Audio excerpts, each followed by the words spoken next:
Okay, good afternoon, everyone. Marais could unfortunately not join us today, so I will be introducing the panel or the speakers for today. I am one of the speakers. I'm Clarissa Robertson. I'm the coordinator for the Social Behavioural and Education Research Ethics Committee.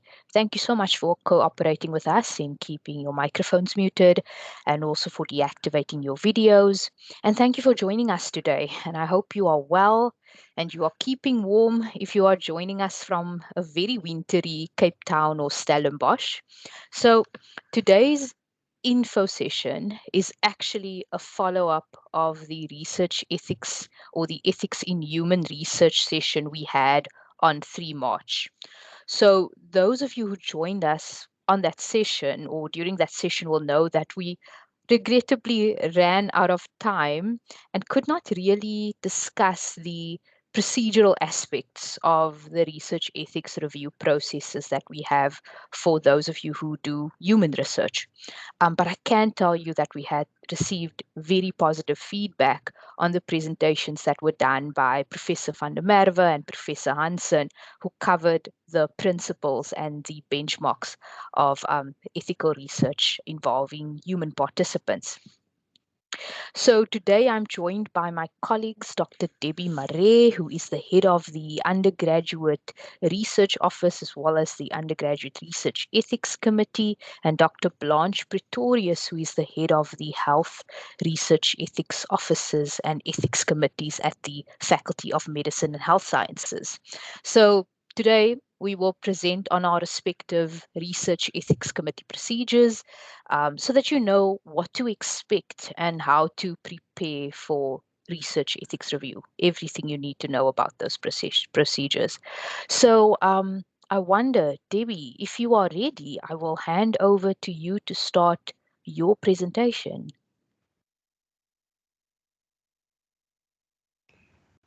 Thanks, Clarissa. I'm just going to coordinate sharing my screen and turning myself on. Okay, I'll kind just... of my camera and my speaking. Awesome. Great. I can see your slides, and just a reminder to everyone, please mute your mics and deactivate your cameras while Debbie is speaking. Thank you. Okay, so thanks, Clarissa. And as Clarissa said, this is essentially, if you did attend the previous session, what I'm going to present will be very much a repeat. I will now have the opportunity to go through it a little bit more slowly than I did in the previous session. And it will lead into Dr. Pretorius's session in terms of the HREC processes and procedures. So if you didn't attend the last session, then you haven't missed anything. And if you did, I hope that this will give you also the opportunity to ask questions that might not have been asked the last time. The focus is very much going to be on the application sort of process, so more of the operational stuff and not on the content. But just as a reminder that anything that is defined or classified as health research by law, by our National Health Act, has to go through formal ethics review by a Health Research Ethics Committee. And this is just to start contextualizing where we all fit. So we have the National Health Research Ethics Council, and underneath that there are various committees that have to register with the council. And the 3 committees that are speaking to you today are all registered.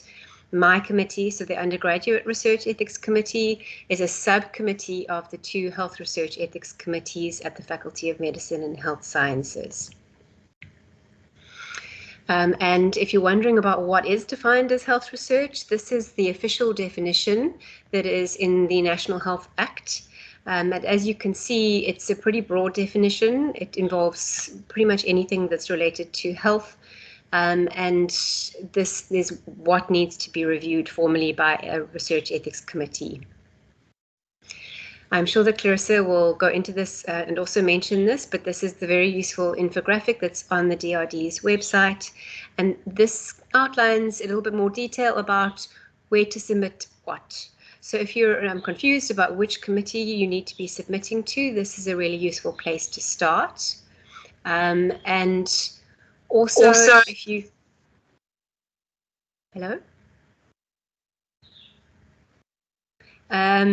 If you are confused as well, if you're looking at that definition of health research and thinking that looks quite a lot like something I just did for class or as a sort of project assignment, then I want to just direct you to the Undergraduate Research Ethics Committee website. I'm going to be referring to this website a lot and directing you to various resources that will hopefully be useful to you. But on our frequently asked questions page, there is a guidance document on whether something would be classified as an educational project and when it comes into being actually classified as health research and needing to get ethics approval. So I'm just directing you to that for more information. Important links for you to take note of. The PDF of this PowerPoint presentation will be available to all attendees after the session. And so these are the sort of key starting points, really, the one being the Apply Ethics site. So if you're not already familiar with it, it's the online ethics application site that you'll need to go through, regardless of which committee you are submitting to. And then the website address for the Health Research Ethics Office, which is the HRECs, where they belong, and that Dr. Pretorius will be speaking to a little bit later. And then the link to the Undergraduate Research Ethics Committee pages, where you can find all sorts of information that's going to be relevant if you are submitting to that committee. So getting started, make sure that you leave enough time and make sure you encourage your students, if you're here as a supervisor, to leave enough time before completing the online application if they haven't done it before. It can be easy to sort of be misled or underestimate just how much time it might take to just complete the application form and upload all of the various documents that need to be attached to an ethics application. So starting the day before is usually not a very good idea. There are ways that also you can plan ahead. So check the submission deadlines. We have the same submission deadlines actually as HREC. You might notice that. So UREC follows the same deadlines, but they are available on our page. And with regards to HREC, the applications must be submitted at midday on the deadline. With UREC, it's midnight of the deadline. Making sure that you actually have a SUN ID and password, which I'm assuming everybody here would have, but checking up beforehand, going on to Apply Ethics if you haven't been on before, and making sure that you can actually log in using that is a really good idea, because you never know with technical glitches, sometimes it might not recognize you. Very rare, but just check that you have the relevant SUN ID and password. And then the reason why we have these sessions is to just kind of give you an overview of what kind of information you're going to need to have for the application form and what kind of documents are a minimal sort of requirement for the ethics application. And I'll go through those just now. Okay, so where do you find all of this? On our undergraduate or UREC page, we have the submission deadlines, and this is just a snapshot of the deadlines for this year, for 2022. You can see that in general there are roughly 2 deadlines a month. The 6th of July repetition is not a mistake. It's because it corresponds to both HREC and HREC 1 and HREC 2, and they happen to have their deadlines on the same day in July. Okay, so creating the online application form, that's going to kind of be the skeleton into which the whole application gets uploaded and populated. You go to the Apply Ethics site, make sure that you can log on. If you do not have a SUN ID, or if a student doesn't have a SUN ID, then they need to request one, and that's a process that has to happen through the department or division. It is not an ethics office process, so we unfortunately aren't able to assist with that. And the reason why we use the SUN ID and password, and why it's really important to make sure that that's what you're logging in with and not with, which you wouldn't be able to anyway, but with a Gmail or some other account, is because Infonetica automatically sucks in information to populate or auto-populate some of the fields around contact information and email address from either the HR system, if you're staff, or the student admin system. And so it's actually going to draw that in, and you won't be able to edit it. So if it's drawing in the wrong details, that actually needs to go and be changed on the SU admin or HR system, so that Infonetica, our online ethics application system, is going to pull in the right information. And these are the links for if you need assistance with creating SunID and getting username and passwords, then these are the links that you would follow. As you can see, it goes through IT, not ethics. Okay, so this presentation today isn't focusing on the content of the ethics applications in terms of what are the ethical considerations, because the previous session did focus on that. But just a reminder that particularly to students that ethics isn't a section that gets added at the end of a protocol and that's the only place where it is relevant. And it's also not just the thing that you do once you finish putting together your whole protocol and study plan. It needs to really be thought through and of throughout planning the whole study and writing the proposal. And I'm going to be directing you to further resources in relation to these things. So on the FAQs page of UREC, you can see the number of FAQs. Some of them are videos, some of them are guidance documents, but the ones that specifically do talk to the content. So what do you need to consider when you're putting together your ethics application? What are the things that might be picked up by the Research Ethics Committee? Those are the two resources that I wanted to highlight, the ones that are blocked out there for you to refer to. Other ones that might be relevant depending on what kind of research you're doing. So if you're doing quantitative research, then you can get assistance from a biostats unit. There's a free biostats consult available to staff and students, and that needs to be done before the protocol is finalized and submitted to ethics. If you're doing research involving SU staff or students, then you need to get institutional permission, and there is a guidance link to how you do that. And if you're doing research in health facilities, there's a circular around whether you need to get permission as well from the Provincial Department of Health. If you are going to be using secondary data, so data that's already been collected for another purpose or as part of another research project, or samples, then these are 3 guidance documents and or videos that might be useful.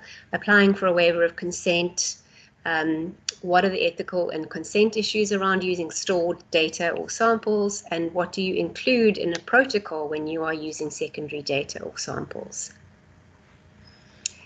And then others, qualitative research, if you're doing interviews and having somebody either help you with translation or transcription of those interviews.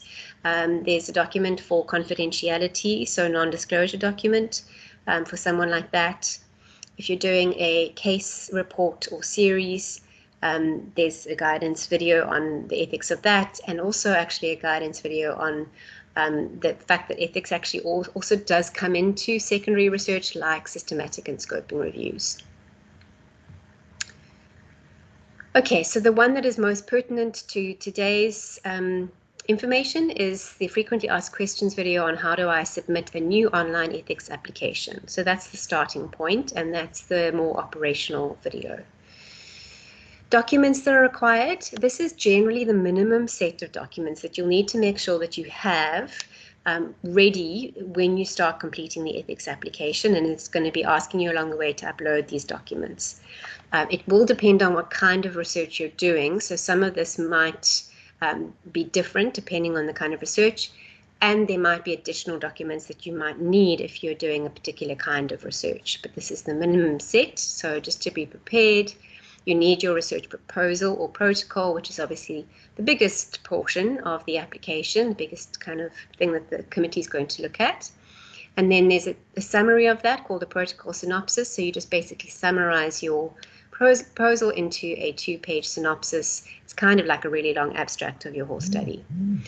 Then a 2-page CV or a brief CV for each of the members of your research team. So if you're a student, that's you and your supervisor and anyone else you might be working. If you're working as a group, all the students need to submit CVs. And then you'll find an investigator's declaration form. It's a particular form on the HREC website that you download and complete. Everybody again on the team needs to be completing that, and that gets uploaded for everybody. And then the form will ask for a research budget. I think my cat's about to join the session, so apologies if she interrupts things, where you write a budget depending on the costs of your study. There may be none, but you need to just think through what are some of the costs that might be involved, even if it's something like internet costs or whatever. An HREC payment instruction form, that is also a form that is downloaded from the HREC website that is about paying application fees to HREC if they are relevant. Now, for student research, it is exempt from paying those fees. So the balance will be zero that you fill in on that form, but students still need to fill in that form and submit it, because the form won't really let you continue without uploading that form. If you are collecting data from people, then you need informed consent and or assent forms. Again, there are templates available on the HREC website for that. And if you're not, and you're doing secondary data and or samples, then you need to submit what we call a formal waiver of consent request, saying, can we waive individual informed consent?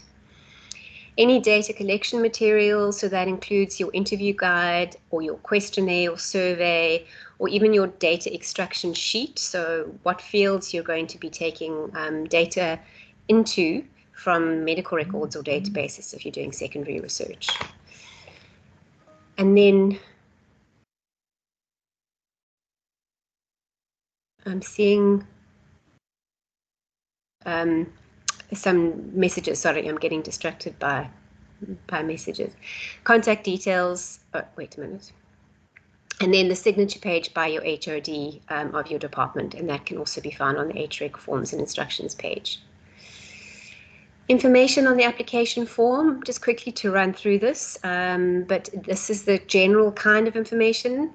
As you will see, a lot of it is going to be, some of it's administrative. So this first page, for example, is just whether your study is linked to other studies, general information, so there you put your title, objectives, those sorts of things, the contact details of the applicant and other researchers that will often get sucked in automatically, but just to check that.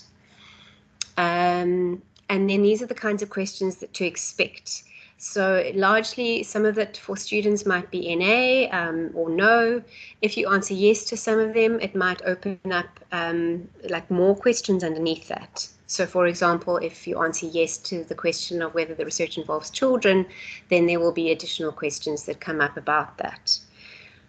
You will see also that you are going to likely be taking a lot of this information and sort of copying it from your proposal and putting it into the application form as the questions come up.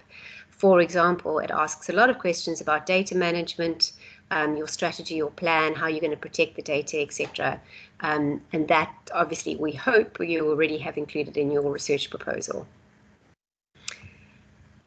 So what gets routed to us at UREC? So basically everybody completes, anyone who's going to apply to the Health Research Ethics Committee and or UREC completes the same application form, and where you check that you are a student, an undergraduate student or an honours student, so that's important to note, then the application will automatically be routed to UREC.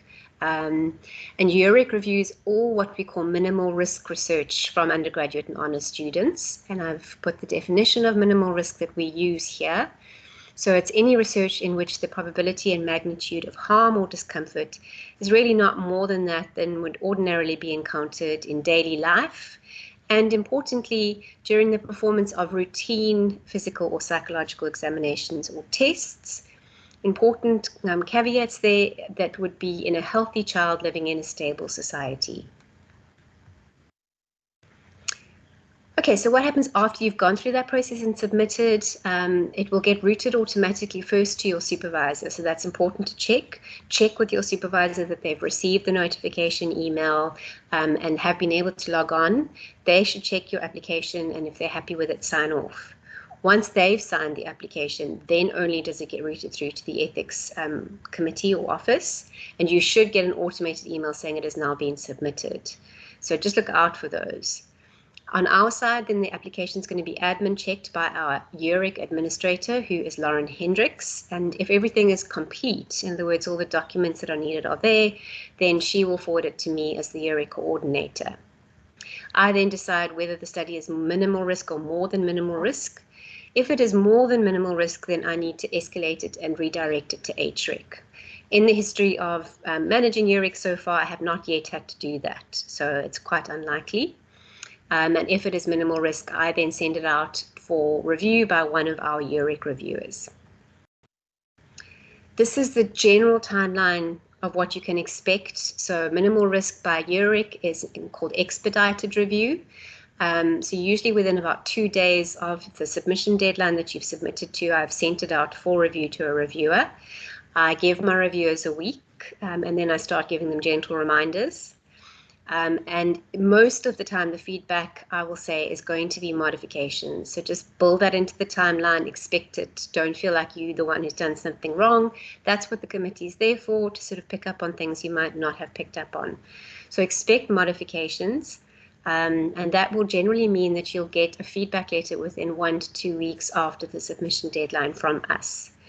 You then get to work on those modifications as quickly or as slowly as you want to, and resubmit them straight away, so you don't have to wait for another submission deadline. Once you've resubmitted them, then I send them back to the original reviewer. If they are happy with it, I give them a week, and if they're happy with it, then I have to submit it to our chair as well for her to check before I can send an approval letter. So I usually say to students, give yourself a cushion of at least 6 weeks between the point at which you want to submit to ethics and the point at which you want to start collecting your data.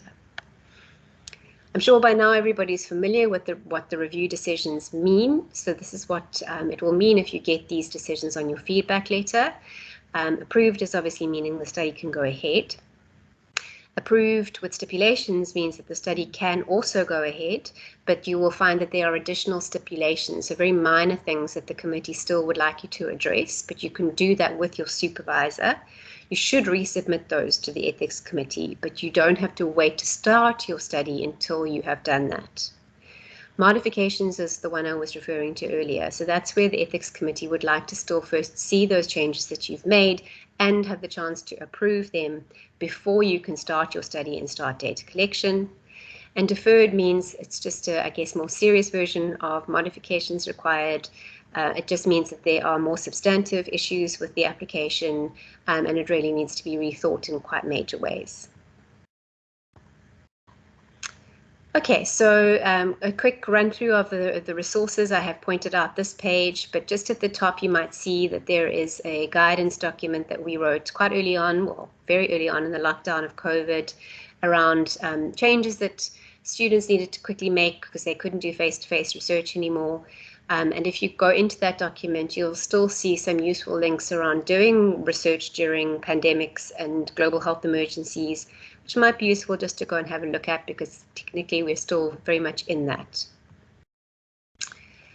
Then just a couple of other things that might be useful. There's a 2-page, what we call a quick guide to submitting to UREC. So that basically just summarizes what I've just covered now in 2 pages. There's a video on what HREC/UREC reviewers are going to be looking for when they review your application.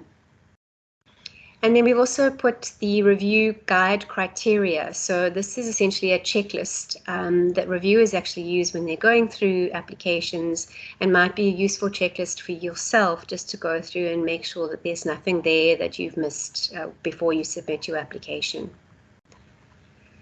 A couple of other things that are quite pertinent at the moment. So if you go through the DRD's website, you will find a number of other policies and guidelines on various research and doing, research integrity and those sorts of things. The one I wanted to point to specifically is the data management guidelines that Stellenbosch University has, because that's a useful document. We all are going to have data that we manage in some way, and we need to make sure that we're doing it according to SU's policies, particularly around things like where we store things, how we store things. Google Drive, Google Forms, those sorts of platforms are not acceptable because they're not secure enough. So we need to be using the university-endorsed cloud platforms to store data on, to secure it, as well as like surveys, so Sun Survey or RedCap, which are much more secure than things like Google surveys or SurveyMonkey, for example. Everyone should, by now I'm sure, is very familiar with the fact that POPI is now around, and there are 2 codes of conduct for researchers on how to manage data in relation to POPI, making sure that we're abiding by those regulations. And our Division of Information Governance page, which is what I'm showing here, is got a few useful tools for researchers to check with regards to POPI and data security, and there's even, as you can see, a self-assessment tool that researchers can and must really do so that they're checking the level of risk that their data has. And just to go back again to this now being, if you're ready and you're wanting to go through what does it mean to submit an online application, then this is the video to start with. And as you can see, there are also videos on what comes next after that. So if you get mods, there's a video on how to submit those mods and so on. And these are our contacts. So this is my email address, the coordinator of UREC, and Lauren's email address as the administrator of UREC. If you have any questions related to where something is in the process or what to do with your ethics application, I'm always available to help with the content related questions as well. And that's it from me, Clarissa. Thank you so much, Debbie, for a very comprehensive outline of what the UREC processes are. And I think much of that information, I'm hearing some feedback, so I would ask that if any of your mics are muted, please, or unmuted, please mute your microphones. But yes, I think I know a lot of the information that Debbie has shared with us today are not just relevant for undergraduate researchers, but very much for our staff researchers as well. As we mentioned, the slides will be shared soon after the sessions. Next, I would like to introduce my colleague, Dr. Blanche Pretorius, who is the head of the Health Research Ethics Office and Committee Procedures, and she will explain the procedures relating to health research ethics review. I'm going to be just looking at who we are from a UREC, from an HREC perspective. I'm in UREC mode. How HREC processes work, and adding a little bit to what Debbie had begun to share with you, and then looking at the application categories, dates to consider, and review outcomes, and then just a bit on responding to feedback. So in this slide, you will see that basically from the HREC office side, we are the support arm to the two health research ethics committees known as HREC 1 and HREC 2. And this is merely an operational decision to have the two committees operating. There's absolutely no difference in the way that the committees operate, because we actually have a unified set of standard operating procedures. And so even though there might be some urban legends that HREC 1 is more lenient than HREC 2 for argument's sake, that is absolutely not the case. So please just be aware that it's more about your timing and what suits you in terms of your submission date and which particular committee your submission would be routed to. Then on the right-hand side, you will see just an organogram with our office staff and who we are. So what is important from your perspective as potential applicants are the following people. Elvira Rowland, and I'm going to talk a little bit more about their roles just now, and Ashleen Vertuin are basically the people with whom you would have first contact with if you had any of the technical glitches that Debbie had alluded to earlier on. Once you've actually submitted your application, the two people that then become material is Melody Shana, who's the coordinator for HREC 1, and Brightness Numalo, who is the coordinator for HREC 2. And basically, they are the two people with whom you would then be corresponding if there are, for instance, responses to modifications, they would issue your approval letters, etc. So what is important, although we're not going to go into discussing this in any depth, what is important for us is that research should never be a futile exercise.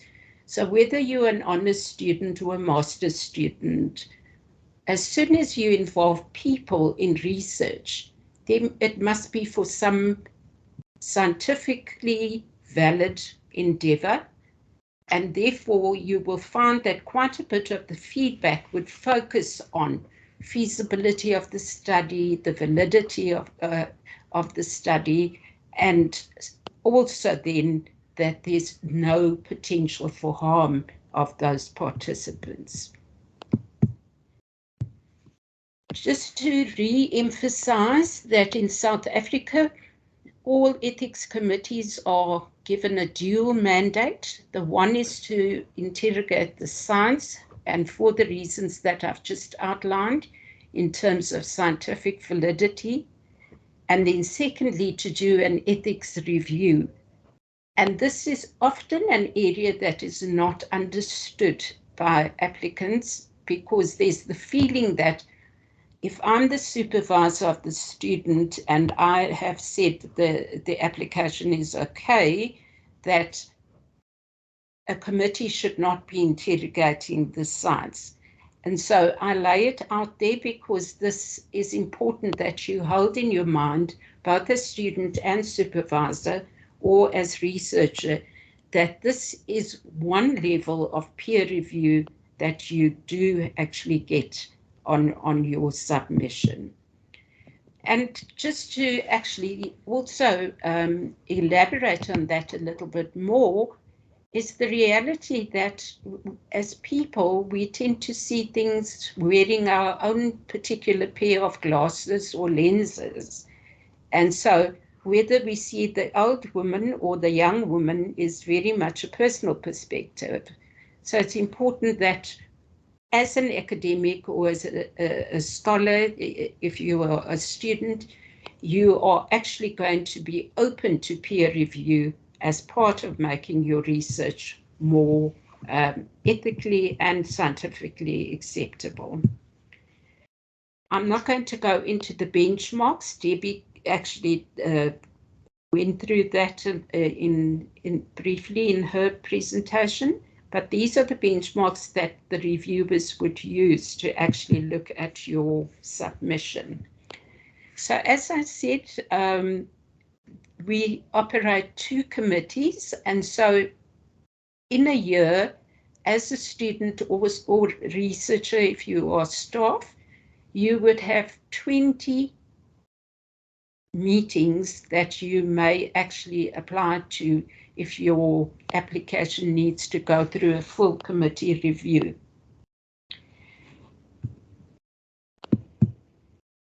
Our meetings for HREC 1 are the first Wednesday of the month from February to December. And then HREC 2 meets on the 3rd Wednesday of the month from January to November.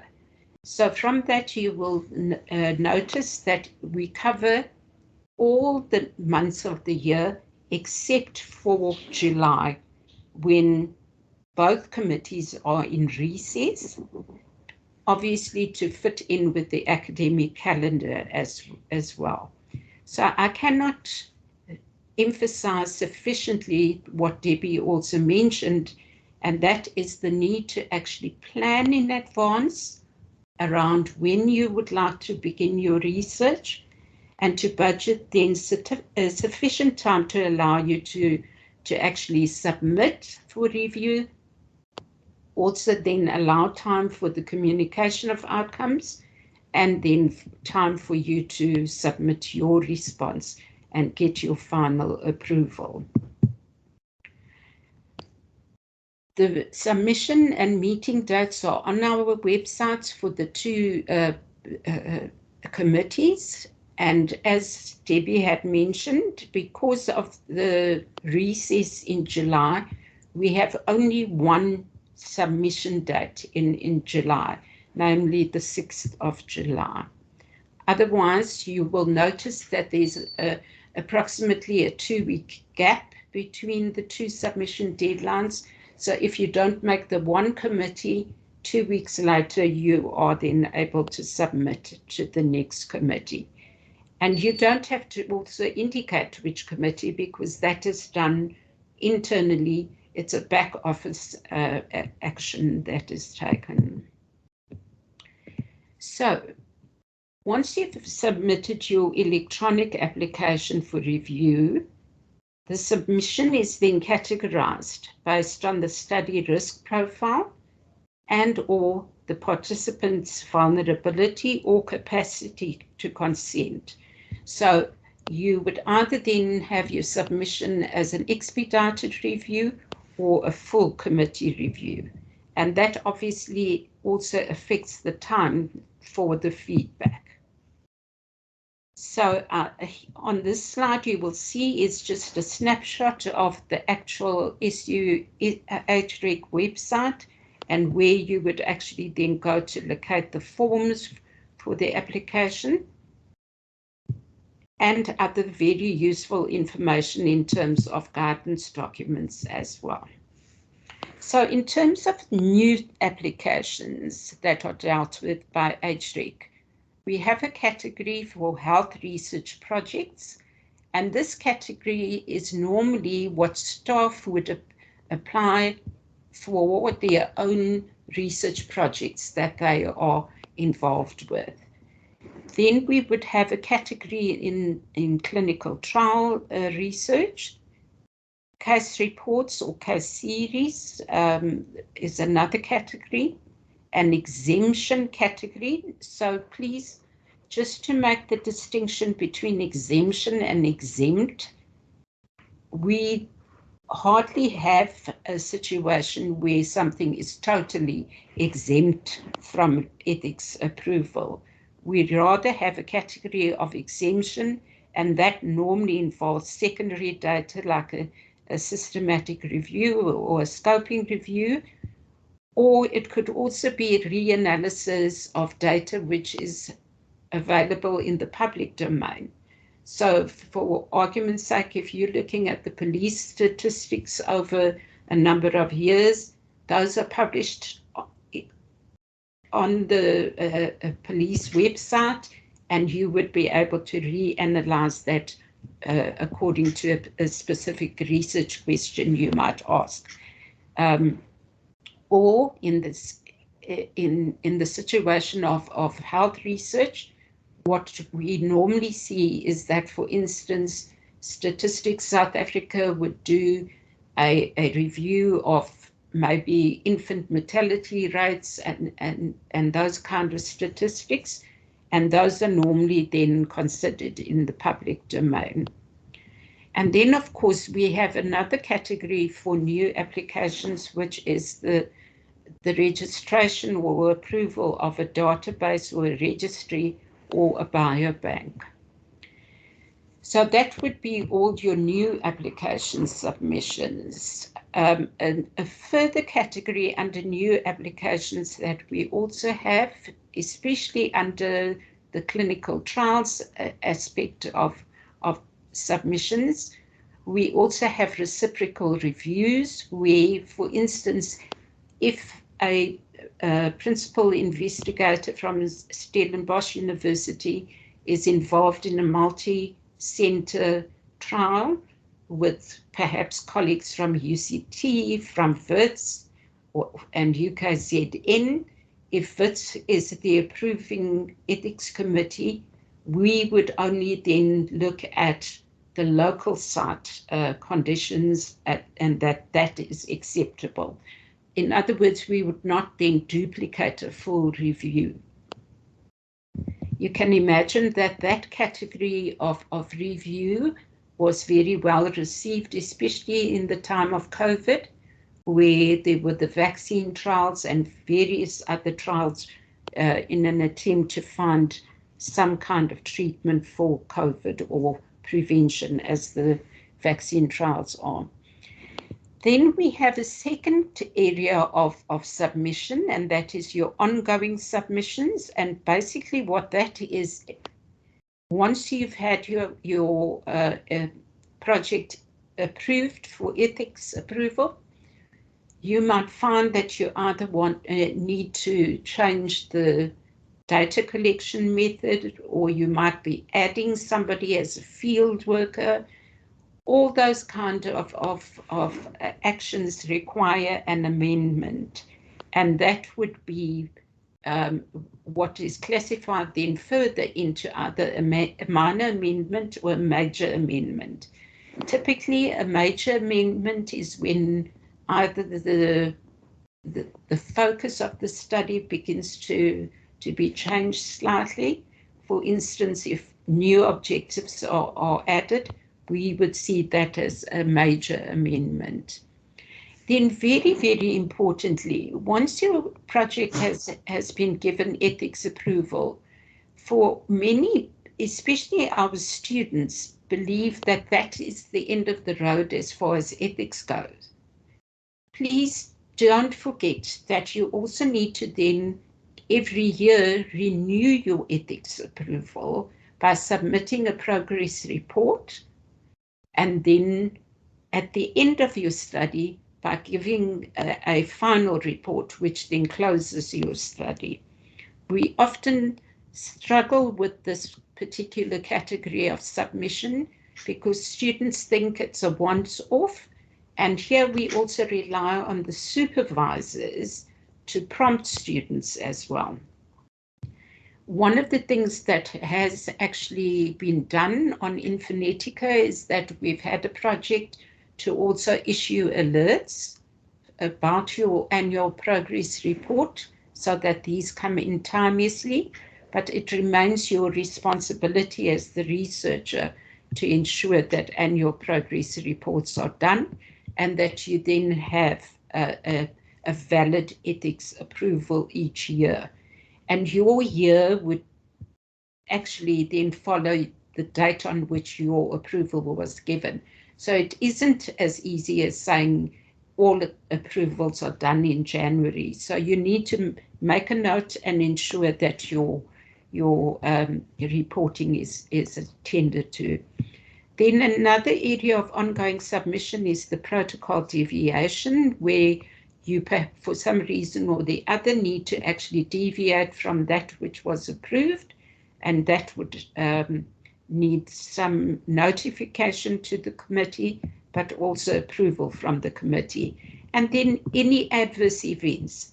So say for argument's sake, you had included focus groups in your original protocol, and en route to actually a focus group session, one of your participants is involved in an accident. The reality is that you need to notify the committee so that if there's any insurance claims to be made, that is on record already. As Debbie had mentioned, our HREC and UREC websites have copious information for researchers in terms of how to apply. We try to actually preempt some of the questions you might have, and so it's important that you do navigate your way through the submission website as well. Then also, if I can just briefly touch on the review outcomes that Debbie had spoken about, and I'm not going to repeat it all, except to highlight certain areas that are important. So, the approved with stipulations category, and I'm highlighting where we experience some challenges in the way that these approvals are interpreted.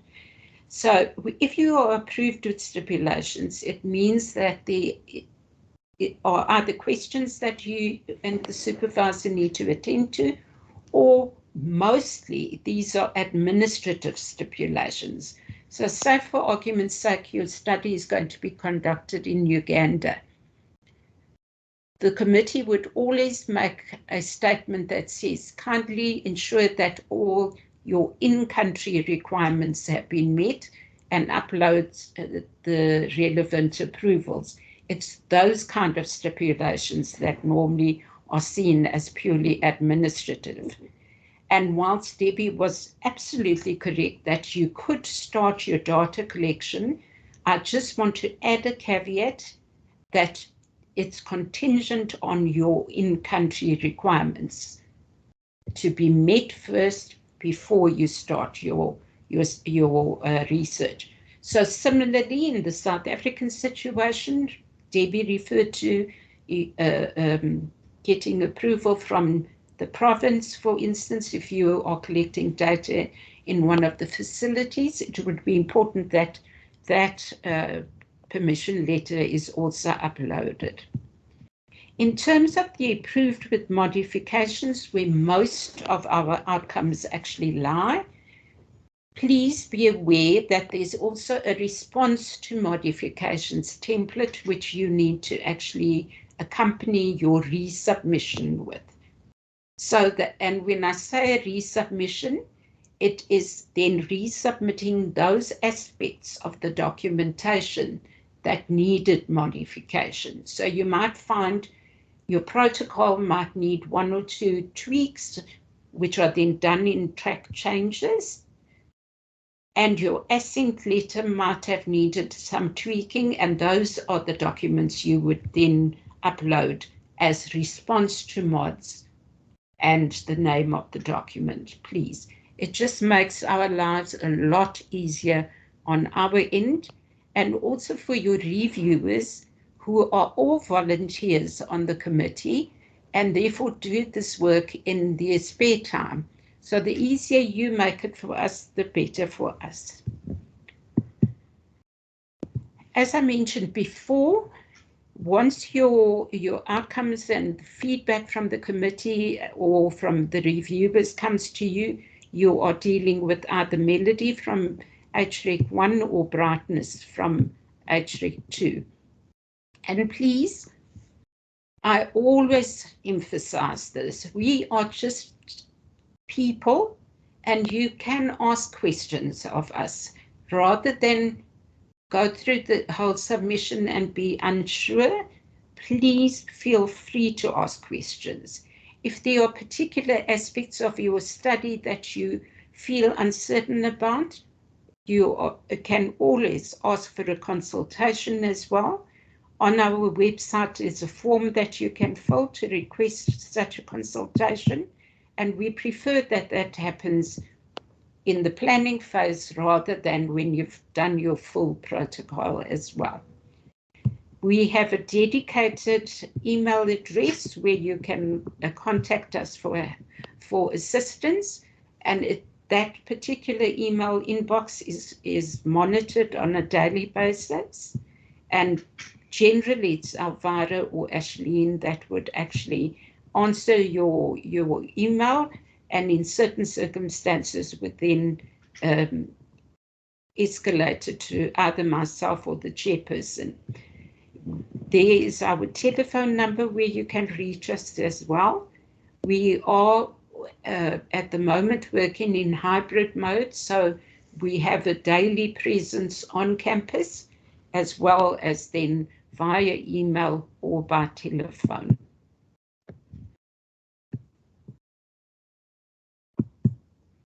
And thank you for your attention, and I look forward to interacting with you further if you have any questions. Thanks, Clarissa. Thank you so much, Blanche. Blanche, I see that, and Debbie, there might be questions in the chat. I see Debbie's already proceeded to answer some of them, so please feel free during my presentation, which will be quite short, and then we will commence with the questions and discussions afterwards. If you have any questions, please post it in the chat. I will now start my presentation, so I won't be able to acknowledge it, but I will make sure that after the session, we will make time to discuss it afterwards. So I am just going to set myself up for a moment. Let me just get my slides going over here, and so that I can see your faces. Let me just go from the beginning. Okay, and I am going to deactivate my camera during this session, but again, please post questions in the chat and we'll have a lovely discussion afterwards. Thank you. Okay, so I am Clarissa Robertson. As I introduced myself earlier in the session, I coordinate the Research Ethics Committee and review processes for the Social, Behavioural and Education Research Ethics Committee. So let me just get my slides ready. So the mandate of the REC SPE, that's our acronym for short, is to review research in order to ensure that the necessary measures are in place to safeguard the dignity, rights, safety, and well-being of participants in specifically social, behavioral, economic, and education research at the university. The REC SPE, like HREC and UREC, we are institutional research ethics committees, which means that we facilitate the ethics review of research spanning across the 10 faculties, as well as research done by our professional support services. So what kind of research requires review from the REC SPE? If you are doing research with persons, whether that be through surveys or observations or interviews, ethnography, photo voice, your project would likely need to be reviewed by the REC SPE. Also, if you would need to apply for research ethics review, if you want to collect or gain access to personal information for the purpose of research. And this includes that gray area of collecting or accessing personal information that is freely accessible or available in the public domain. So that would be typically the kind of research that many of our staff members are doing on social media, Instagram research, Facebook research. So very interesting stuff happening. And it's where that blur or that line between, or rather the expectation of what is considered private or public is sometimes not clear. And if you are unclear about whether your project needs ethics review or not, or whether it needs to be submitted to the Health Research Ethics Committee or the REC SPE, then please contact our office for guidance. We will then just kind of have a conversation about what your project is about and move on from there. And the reason it's always important, just to reiterate what my colleagues have said, is that regulations and rules change very quickly. So it's best to get your information from the relevant REC office and not necessarily to rely on hearsay. And our national regulations, you will see, it prohibits us from granting ethics approval retrospectively. So it's important to chat to us at least, well, soon after you've conceptualized your project. So my advice to applicants, whether you are staff or student, is when you are in doubt, contact your REC office. Also, the Ethics Committee, you'll see, we are also registered with the National Health Research Ethics Council, so we are required to follow the national guidelines and standards that are set nationally. Therefore, like all the other human research ethics committees, we follow the 8 key norms and standards as described in the Department of Health guidelines for ethics in research, and that being collaborative partnership, social value, scientific validity, ensuring fair selection of participants, ensuring a favorable risk-benefit ratio, undergoing independent review, which is what the research ethics review process is about, informed consent, and of course ensuring ongoing respect for the dignity of persons. So who forms part of the committee? The next 2 slides, I will just show you a list of SU staff members who currently serve on the REC SPE. You can download a list of our current members from the REC SPE website. Rest assured, you can see that your projects are reviewed by a group of academics who have expertise in both qualitative and quantitative research techniques. And we also, as per regulations or required by national regulations, we also have community members, and these are typically persons who are not at all affiliated to Stellenbosch University. Our members, as you can see, they represent most of the faculties at the university.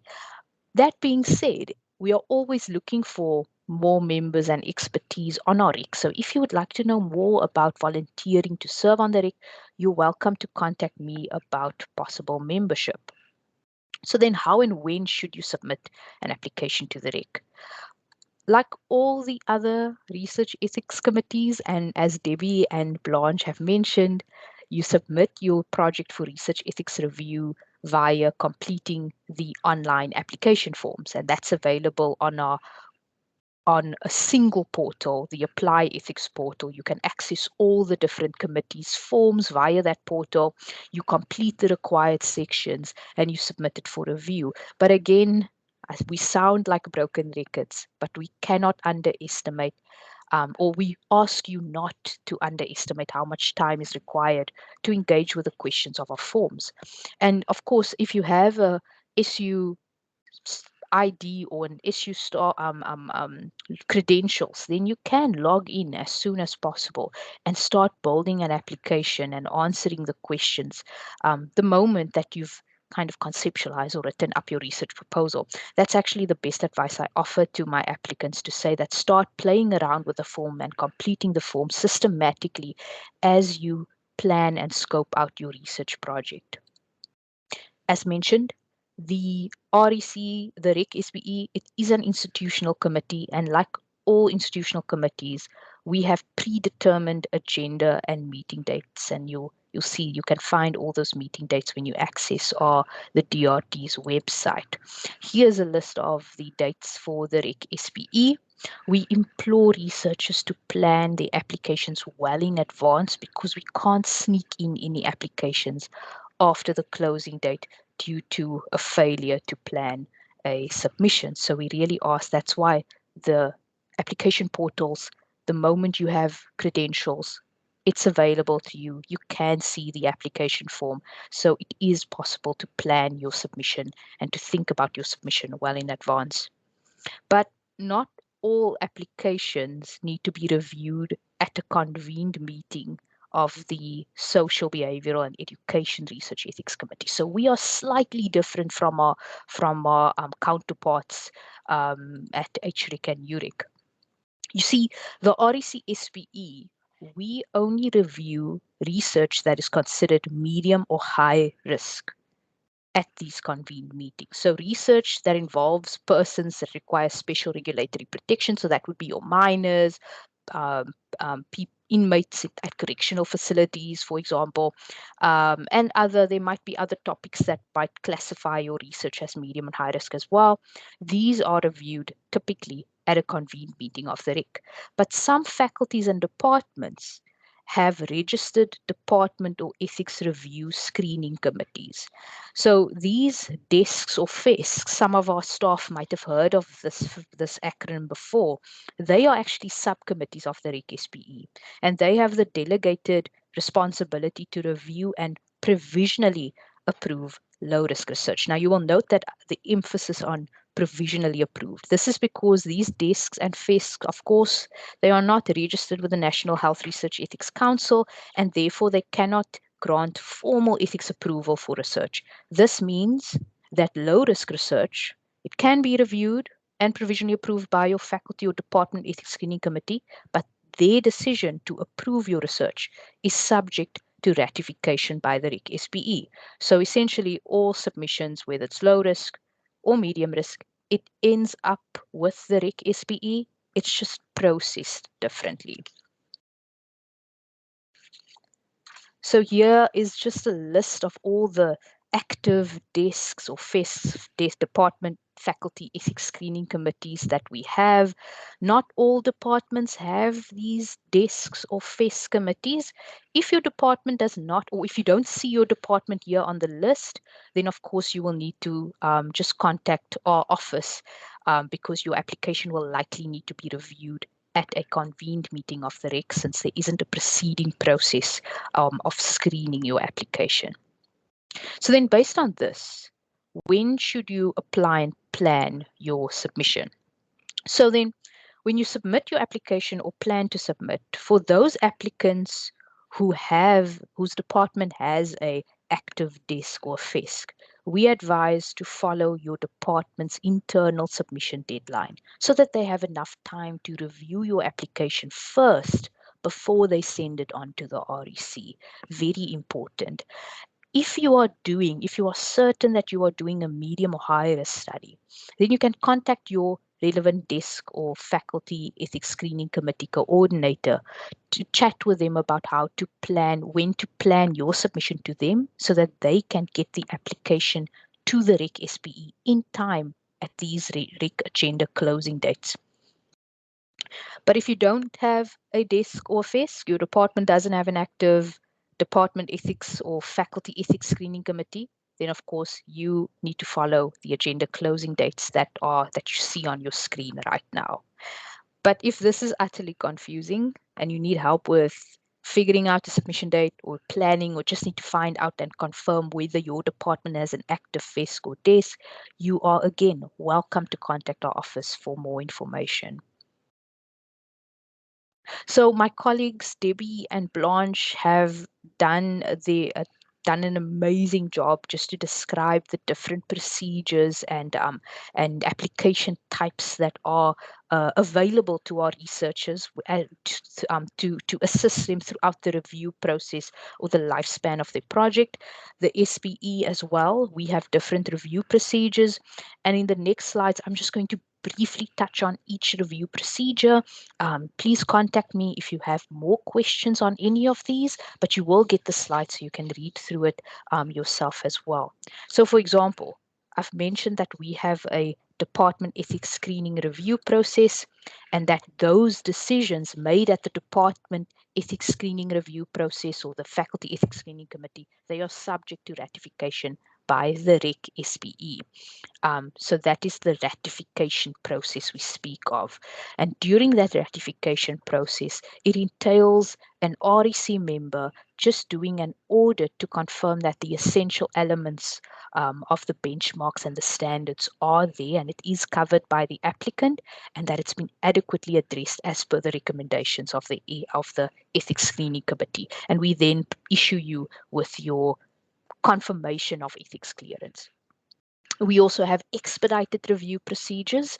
This is determined, eligibility for an expedited review is determined by the chairperson of the REC SPE or the vice chairperson, and it requires motivation because, of course, all applications, there might be many requests for urgent review, and we really seriously base it on a priority basis. So therefore, if you would like to find out more about an expedited review process, please contact our office and we will ask you for the relevant information and advise with our chairperson whether an expedited review is possible or not, or whether you are eligible for expedited review or not. You've heard about convened meeting procedures. These are processes where for medium and high risk research, where your application will be reviewed and discussed and decided upon at a meeting of the REC. These meetings are held on a monthly basis. We have 11 meetings through the year from January to November. We don't have meetings in December. And then, of course, your submissions are received by the published agenda closing dates. Also, our meetings are minuted and those discussions are confidential.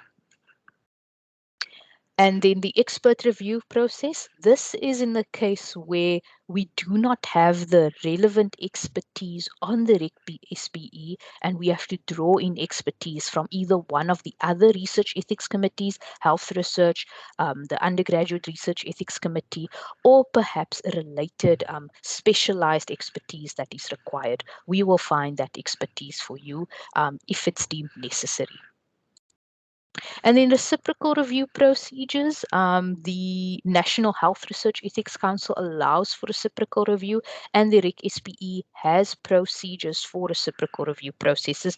This is in the case where if you are collaborating with an institution in South Africa, where that institution, the research project has already been reviewed by another research ethics committee that is registered with the National Health Research Ethics Council. So we can facilitate a reciprocal review provided the other research ethics committee is registered with the National Health Research Ethics Council. And then we also have continuing or ongoing submission procedures. So of course, the nature of social science research and other research as well is that our research plans and procedures are emergent, and we must consider that review and advice may be required beyond the approval of your initial application. So we have processes in place for these types of event where you need to make an amendment. You might have needed to make a snap decision, a deviation to eliminate an immediate risk. An unanticipated or serious adverse event occurred that you want to report to the committee and seek advice from the ethics committee in terms of whether the steps you took were sufficient or whether there's additional steps or measures you need to put in place. Again, as stated by Blanche, ethics approval is valid for a limited period. At the REC SPE side, it's limited. It's a limited period depending on the level of risk for your project as confirmed by the REC. But it is expected that you submit an annual progress report for the purposes of ethics renewal. So your ethics approval you get for your initial application does not last in for the lifespan of your project. It's only valid for a limited period. So you need to check your ethics approval letter for the valid expiration date.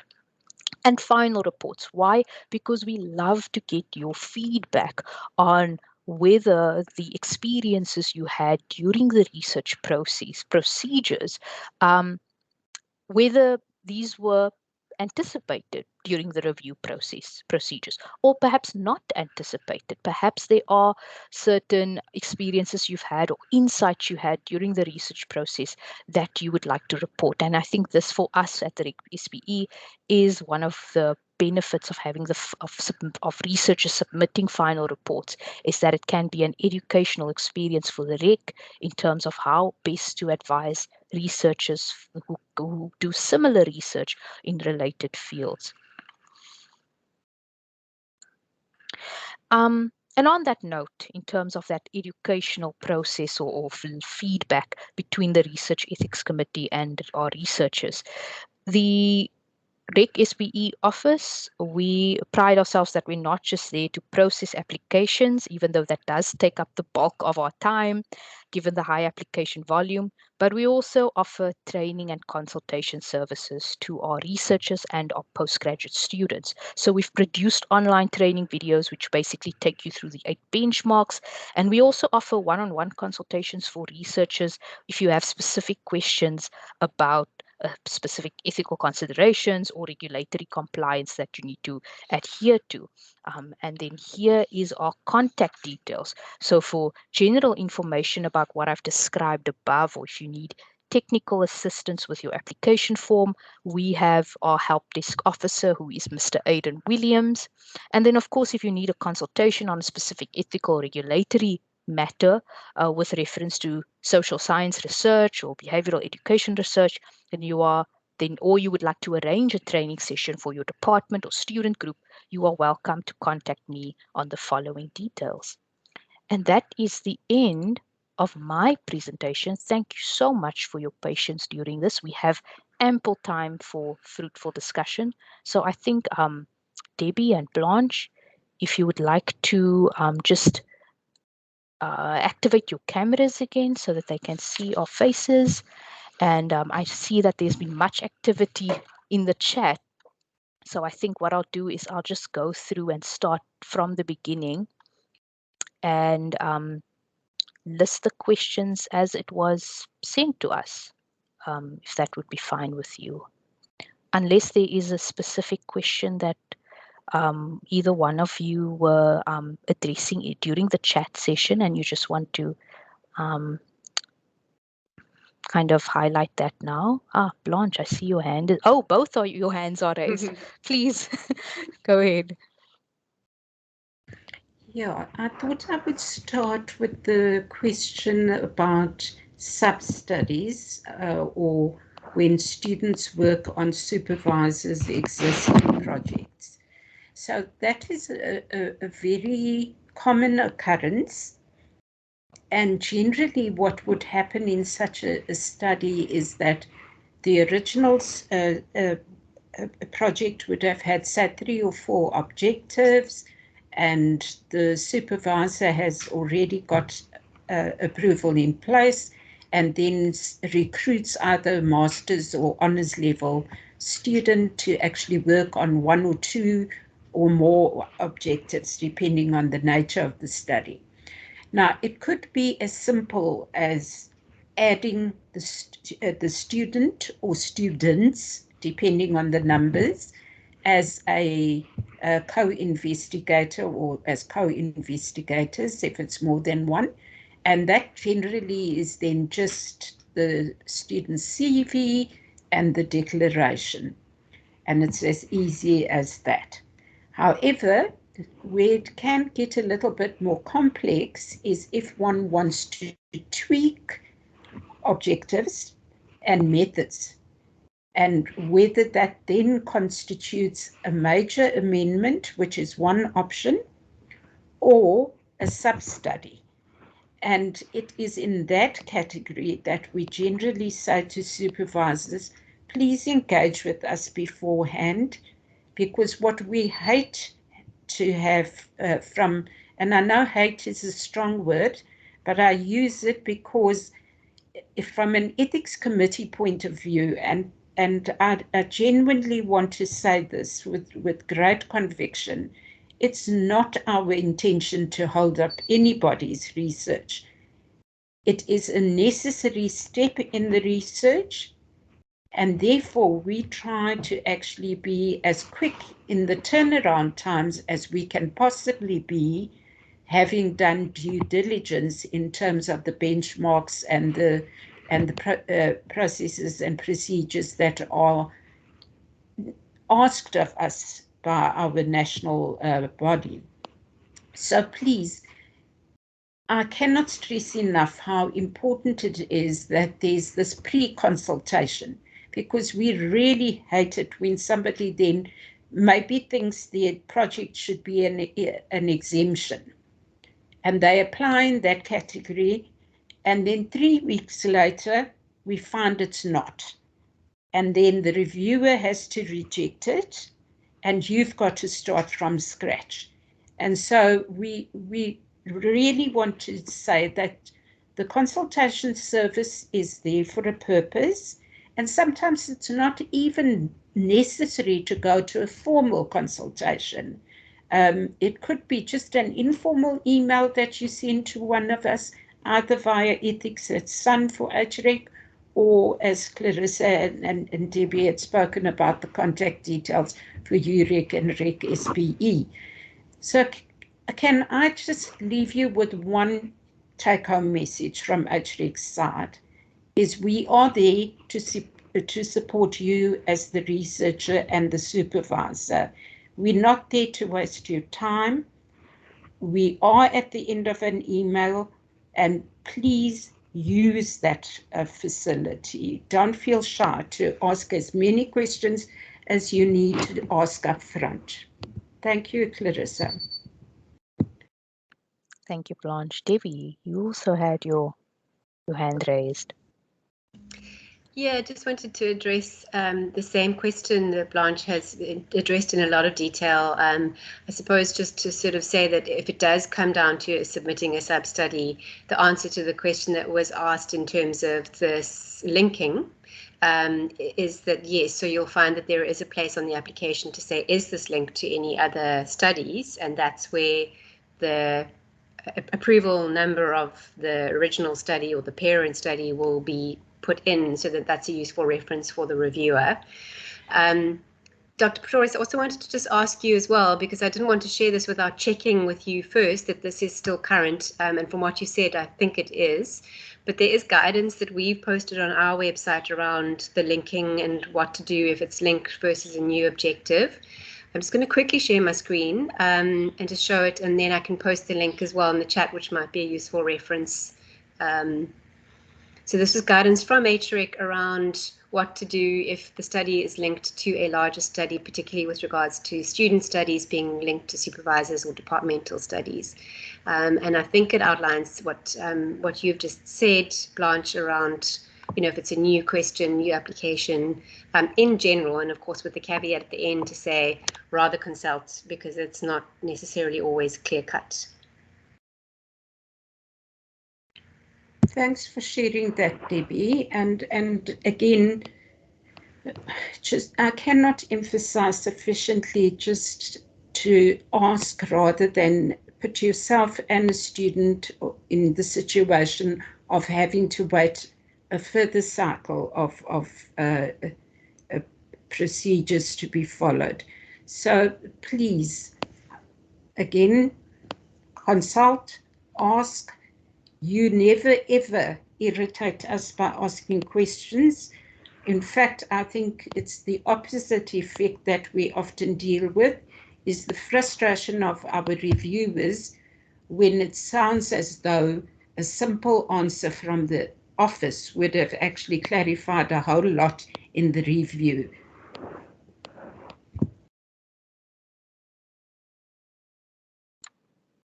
Thank you, Blanche. Thank you, Debbie. I don't see any other. I've now scrolled through all of the different chats and questions posed, and I think we've addressed the 3 questions that I could see on the chat. I just wanted to check any other questions, or perhaps please feel free if you want to voice your question out loud. Please, you can then activate your camera and also just use the raise your hand function, and we'll give you an opportunity to speak.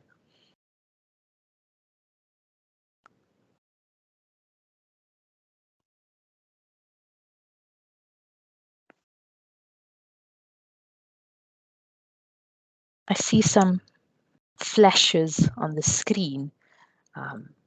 So unless, of course, if your question is very specific to the particular ethics committee and you would rather want to contact the office, as Blanche and Debbie have said, and which is definitely also the case on the REC SPE side, our emails are open, our lines are open. If you would like to ask us a question, please do. We prefer to have that conversation and consultation with you before you start your research. We love to brainstorm with you and think through these ethics issues and procedural matters. So don't be shy, don't be afraid of the ethics committee and the ethics office. We are there to support you and to facilitate research. So thank you so much. Then if there aren't any questions, I see there are people signing off. Thank you for your patience amidst some of the technical issues we've had, some of our attendees and also our speakers.